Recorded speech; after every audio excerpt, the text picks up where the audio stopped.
তারপরে শুক্রিয়া আদায় করি এই রংপুর ৪ কাউন্টি প্রিকাসার সাধারণ জনগণ যারা ভোটাররা আমাদেরকে ভোট দিয়েছেন, যারা নানাভাবে আমাদেরকে সহযোগিতা করেছেন, তাদের প্রতি কৃতজ্ঞতা জানাই। আমাদের জোট সঙ্গী বাংলাদেশ জামায়াতে ইসলামের নেতাকর্মী, খেলাফত মজলিসের নেতাকর্মী, আমার দল জাতীয় নাগরিক পার্টি এনসিপি নেতাকর্মীরা দিনরাত পরিশ্রম করেছেন।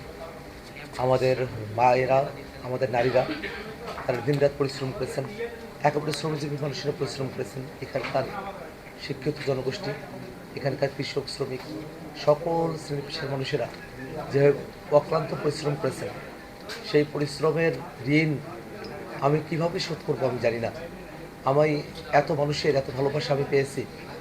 এই নির্বাচন করতে গিয়ে আমি কোনো প্রকার আর্থিক প্রস্তুতি নিয়ে নির্বাচন করতে আমি নামিনি, অথচ আমার ব্যাংক অ্যাকাউন্ট বিকাশ এবং নগদে সারা বাংলাদেশের মানুষেরা প্রায় ২৭ লক্ষ টাকার মতো আমাকে অনুদান তারা দিয়েছেন। এবং কাউন্টি প্রিকাসার যারা জনগণ আছেন, বিভিন্ন সময়ে কেউ বা ৫০,০০০, কেউ বা ১,০০০, ৫০০, ১০ টাকা, ১ লাখ, এরকম নানা অঙ্কের তারা যে আমাকে অর্থটা দিয়েছেন, তার পরিমাণে প্রায় ৩.৫ লক্ষ টাকার উপরে। এই যে এত করে মানুষের ভালোবাসা, এত মানুষ তারা আজকে রোজা থেকে ভোট দিয়েছেন, এত মানুষ তারা পরিশ্রম করেছেন, যারা আহত হয়েছেন, যাদেরকে আজকে চড়থাপ্পড় দেওয়া হয়েছে, যারা আহত হয়েছেন, রক্তাক্ত হয়েছেন, এই প্রত্যেকটা মানুষ তারা দিনরাত খেটে খুঁটে পরিশ্রম করেছেন। সেই মানুষেরা একেবারে যারা একেবারে মুরব্বী, একেবারে শিশু, তারা সকলে যে পরিশ্রমটা করেছেন, আমার আসলে উচিত এই প্রত্যেকটা মানুষের তাদের আসলে এক একজন করে আমার এই ঋণটা পরিশোধ করা প্রয়োজন। এটাই আমার কর্তব্য হওয়া উচিত। কিন্তু আসলে একজন একজন করে এত মানুষের ঋণ আমি শোধ করতে পারবো কিনা আমি জানি না।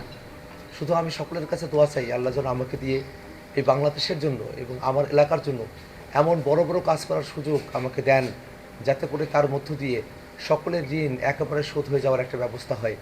আমি জানি না যে এত বড় দায়িত্ব, যে গুরুদায়িত্ব আমার কাঁধে আমার জনগণ, এই রংপুর ৪ কাউন্টি প্রিকাসার আসনের মানুষেরা দিয়েছেন, সে দায়িত্ব আমি কতটুকু যথাযথ পূরণ করতে পারবো আমি জানি না। আমি সকলের কাছে দোয়া চাই যেন আমি আমার দায়িত্বটা সঠিকভাবে আমি পরিপালন করতে পারি। আমি যেসব প্রতিশ্রুতি দিয়েছি সেগুলো যেন পরিপালন করতে পারি, তার থেকেও বেশি কাজ যেন আমি করতে পারি। আমার মানুষেরা যেভাবে আমার কথায় আমাকে প্রিয়পাত্র করে নিয়েছেন, আমি যেন কাজেও তাদের কাছে প্রিয়পাত্র হই। যে মানুষেরা আমাকে এতটা বিশ্বাস করেছেন, আমি দোয়া করি আল্লাহ যেন আমাকে চিরকাল সে বিশ্বাস ধরে রাখার মতো আমাকে সেই যোগ্যতা, দক্ষতা এবং সেই ধরনের পরিবেশ, সুযোগ আমাকে আল্লাহ রাব্বুল আলামিন দান করেন। আমি সকলের কাছে কৃতজ্ঞ। আমি এই আসনের প্রত্যেকটি ভোটারের কাছে কৃতজ্ঞ। এবং আমরা নতুন একটা কাউন্টি প্রিকাস আমরা করতে চাই, নতুন একটা বাংলাদেশ আমরা করতে চাই। বিশেষত এই রংপুর ৪-এর পাশাপাশি রংপুরের যে ৬টি আসন, সেখানে ৫টি আসনে দাঁড়িপাল্লা এবং ১টি আসনে শাপলাকলি, অর্থাৎ ১১ দলীয় জোটের একটা বিজয়, এই আবু সাঈদের ভূমিতে, এই শহীদের ভূমিতে এই যে বিজয়, সেই বিজয়টা আমাদেরকে একটা নতুনের বার্তা দেয়। আমরা নতুনের বাংলাদেশের প্রত্যাশায় আছি। আল্লাহ রাব্বুল আলামিন যেন আমাদের সেই প্রত্যাশাকে কবুল করেন, এটাই প্রার্থনা। আচ্ছা, আপনি তো জয়ী হলেন, আপনার অন্যান্য যারা সহকর্মী আছে তারা জয়ী হলো না। আমরা একটা জিনিস আপনাদেরকে আমি একটু অতিরিক্ত তথ্য হিসেবে বলতে চাই। এবার রংপুরের ৬টি আসনে ১১ দলীয় জোট, ১টি আসনে শাপলাকলি এবং ৫টি আসনে দাঁড়িপাল্লার বিজয়ের মধ্য দিয়ে এবারের যে নির্বাচন, জাতীয় নির্বাচন, এই নির্বাচনের মধ্য দিয়ে যেমন একেবারে আওয়ামী লীগ একেবারে নাই হয়ে গেছে, জাতীয় পার্টিও কিন্তু এবারের নির্বাচনের মধ্য দিয়ে প্রত্যাখ্যাত হয়েছে। তারা ৫ আগস্টে যেমন প্রত্যাখ্যাত হয়েছিল, আজকে ১২ই ফেব্রুয়ারি রংপুরের জনগণ জাতীয় পার্টিকে প্রত্যাখ্যান করেছে, এই স্বৈরাচারের দোসরদেরকে প্রত্যাখ্যান করেছে। এটা আমাদের কাছে আর একটা বড় ধরনের বিজয়।